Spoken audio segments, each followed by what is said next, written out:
Bueno, desde la semana pasada en el complejo teatral Ítaca, en Humahuaca y Medrano, se está exhibiendo la película Maldita Eva. Es un documental dirigido por Pablo Espátola y justamente está aquí con nosotros en piso su director para poder hablar de esta película. Hola Pablo, te damos aquí la bienvenida en Cinefilia. ¿Cómo estás? Muy bien, Gracias por venir. muchas gracias a ustedes por invitarme. No, por favor. Antes de hablar de Maldita Eva, el título de tu documental, deberíamos hablar sobre qué es o qué se considera una película maldita. Bueno, Sobre todo porque hay oyentes que tal vez no estén claro, muy familiarizados con el claro. término, ¿no? Bueno, película maldita o artista maldita u obra maldita. Sí. Es esa obra que quizás se adelanta a su tiempo, que va un paso más allá, que sufre de alguna incomprensión en su época, o quizás no se ha adelantado del todo, o ha mostrado ciertos aspectos oscuros de la sociedad o de las personas, y por eso es censurada o perseguida, ¿no? Es cierto que cuando la cinematografía nacional rescata a figuras femeninas, ahora es bastante común, pero en su momento no eran muchas las mujeres que filmaban, poco o nada se sabe de Eva Landek. Esta es la directora a la cual nos referimos, ¿no? Claro, poco y nada o nada sabía yo en 2016 cuando la descubrí. ¿Cómo la descubriste? Y yo doy cine debate y una alumna una vez me regaló una novela escrita por Eva, Máscaras, y dentro de esa novela iba de chapa un sobrecito con un DVD, una película. Sí. Y ¿Y era esa gente en película era Buenos Gente en Buenos Aires? Aires. Y en 16 yo la vi y la vi por primera vez. En ese momento no estaba en las redes, nadie la había subido. Y me sorprendió, me impactó. Veo una película con un tipo de actuación. Hay que decir que una película filmada en el 73, estrenada en 1974. Claro, pleno momento de efervescencia política. Además de ese contexto, ¿no? Sí. Y con un tipo de actuación muy fresca que contrastaba con lo con la idea de la época, de la forma de la actuación. Una película que se atrevía a mostrar el género, el melodrama, bien clásico del cine argentino, el melodrama, pero en un marco político, ¿no? Y además en una estética que combinaba el color y el blanco y negro, la ficción, el documental. Y al final de la película veo los títulos, era también Eva Lande, la misma autora de la obra, Claro. y no me sonaba por ningún lado. Entonces le pregunto a esta amiga quién era. Me dice, mira qué casualidad, porque es amiga mía, dice mi amiga, también una señora mayor, y vive, me dice. ¿Querés conocerla? Sí, fenómeno. Bueno, a partir de ahí entablo una relación con Eva, que va del 16, 17 y parte del 18, en el cual yo periódicamente iba los viernes a su casa de 3 de la tarde a 5 a tomar el té con masas y a hablar de cine. Y a través del cine hablas de todo, ¿En ¿no? ese momento ya habías pergeniado la idea de filmar un documental Yo sobre sí, ella? claro, Ajá. porque cuando veo la película y sé que vive, ya, ya tenía la idea en la cabeza. Yo había entrevistado a Fabio, a José Martínez Suárez, a Jorge Polaco, a Aristarain, y había querido hacer una película con todas esas... Bueno, finalmente no había llevado a buen puerto, terminé haciendo otras cosas, pero siempre tenía la idea de hacer cine sobre cine. Me Ajá. gusta eso, ¿no? Claro. Y cuando la conozco a Eva, ya desde el primer momento, ya creo que cuando toqué el timbre de su casa por primera vez ya tenía esa idea. Pero eso en la realidad fue surgiendo de a poco. Porque primero la conocí, me gustaba ir y charlar con ella, me gustaba el mundo que me abría, los recuerdos, me gustaba hablar con una persona mayor de su edad y, y fui conociendo otras películas que hizo que también me llamaban la atención, me interesaron y completaba el marco, el asunto de que ella me hablaba de 3 cortos que habían sido premiados en Cannes, en Overhouse, y que estaban desaparecidos, que se había perdido. Ella me dice, como Alex fundió, yo tenía todos los originales en Alex, tiraron toda la basura en los 90 y ahí se fueron mis películas. Y a la vez yo veía que ella vivía sola a los 95 años en un piso en 25 de Mayo y Córdoba, con muchas habitaciones, muchas de ellas hacía años que no se abrían. Cerradas. Claro. Sí, y cuando yo pispié, digamos, hacia esas habitaciones, las vi llenas de latas. Claro. Y le pregunto, ¿y esta? No, ¿Y estas latas que son, no? esta lata que no, esta gente en Buenos Aires los copia, lo negativo y esto y lo. Y yo miraba así las latas y sí, algunas eran gente en Buenos Aires, en el Morloco, en lugar de luz, pero había latas que no tenían, no estaban marcadas. No estaban rotuladas. No Claro. estaban rotuladas. Y yo las abría y tenía, no era 35, era 16. Y mucho. Bueno, pero no podía investigar todavía. Llegó la cuarentena, ella se enfermó antes, ya a mediados del 18, tenía la achaques, ya una persona que tenía 97 años en ese momento.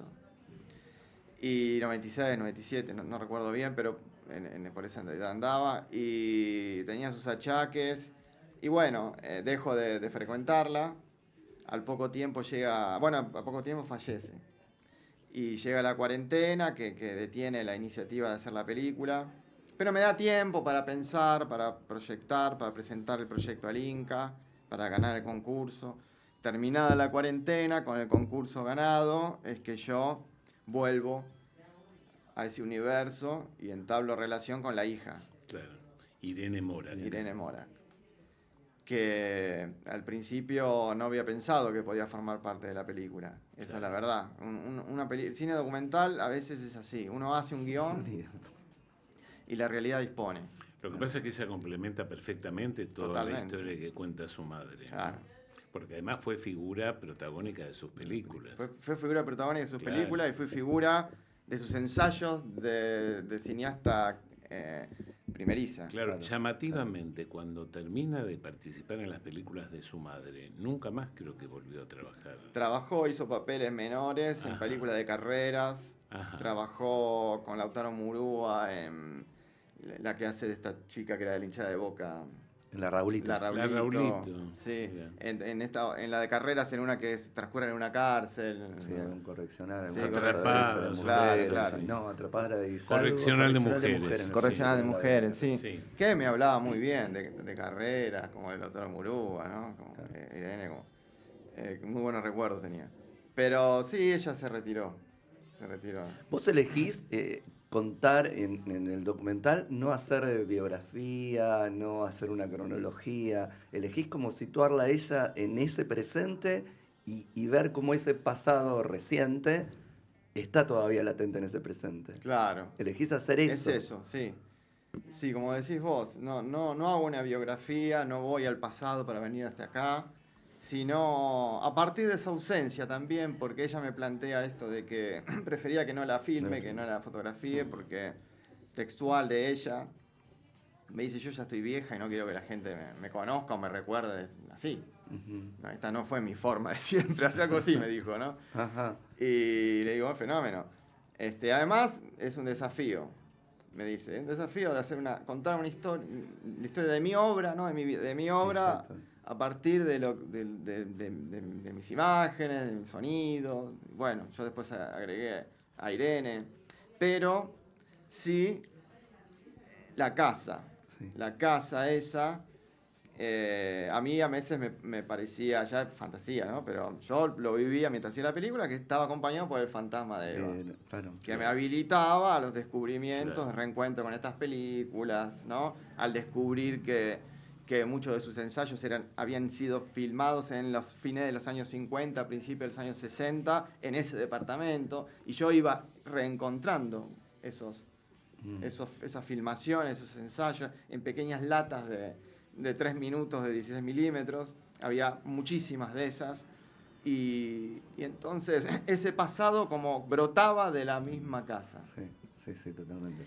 Otra cosa sobre la que no se habla explícitamente, pero sí se muestra a lo largo del documental, es la talla de los actores, de las figuras, actores y actrices que llegaron a trabajar con esta directora, ¿no? Sí, eso también fue parte del descubrimiento, ¿no? Porque en los cortometrajes ella convoca a gente como Federico Lupi, Arturo Mali, Carlos Roffé, Betiana Blum, Agustina Leso. son los actores y actrices Sí. de sus películas, ¿no? ¿Y por qué hace eso? Porque ella tiene como socia a Heidi Krila. Claro. Que le proveía seguramente Claro. parte de este. Ella era de parte este de esos elenco. talleres porque una vez me dijo que para entender la actuación tenía que vivirla. Entonces acepta y transita el método de Heidi Krila. Y entonces ahí conoce a este puñado de actrices y actores que los convoca a sus primeros películas, cortometrajes, y son las primeras apariciones cinematográficas de esta gente. Claro. Y bueno, y después, cuando ya hace el largo, convoca a Luis Brandoni Ujú. para ser el protagónico. Sí. Coprotagónico, ¿no? Sí. Pero quizás hasta sea el protagónico de la película, de Gente en Buenos Aires. Y Luis Brandoni, fenómeno. Es el porteño, el porteño clásico, el porteño de esa época. Claro, ¿no? sí, Está sí. muy bien, muy bien. 60, muy 70. Sí, 60, 70, sí, ese. Sí. Más allá de lo que pueda aparecer en el documental, ¿qué sentía ella con respecto a esto de, no sé, si el no reconocimiento, el que haya quedado como Sí. guardada y sepultada? No sé si Sí. si hablaron de eso, Hablamos mucho. si sentís que estás permitido decir lo que Sí. pensás. Digo, a esta altura me parece que... Sí, me contó cosas más fáciles de decir y otras un poco menos. Si quieren, también las puedo decir, pero... No, lo que vos te sientas, porque yo sé Sí. que, digo, iban por otro lado, pero me parece interesante Claro. también, porque no es solo rescatar, como está sucediendo, como Sí. decía Luisa, las mujeres que quedaron Sí. ignoradas No. y de costado, sino me parece que también hay otras cosas que deben estar dando vueltas por Ella ahí. contó, digamos, los cortometrajes ya son disruptivos, porque mezclan lo onírico con lo real. Ella va a hablar de la alienación en la vida cotidiana, y su forma no es el realismo clásico, sino que mezcla realismo con lo fantástico, lo onírico, Claro. ¿no? Para hablar de la falta de empleo hace lo mismo. Eso por un lado. Después en Gente en Buenos Aires combina, que no era fácil para la época, el documental metido adentro de un melodrama, Ujú. ¿no? El blanco y negro y el color porque a ella se le ocurría, no porque se le ocurría gratuitamente, pero como decisión, Claro, como riesgo sí. de artista, ¿no? Y es muy interesante la anécdota que cuenta sobre la censura, que el censor se había quedado dormido Sí. durante la proyección y pasó la película Claro. como tiro. Tal Y cual. después cuando las vieron casi se mueren, ¿no? Sí, es así. Y otra cosa sobre su ausencia con el conocimiento de las masas, Sí. es también que no encajaba. Siempre el cine tuvo una apoyatura en lo político, ¿no? Sí.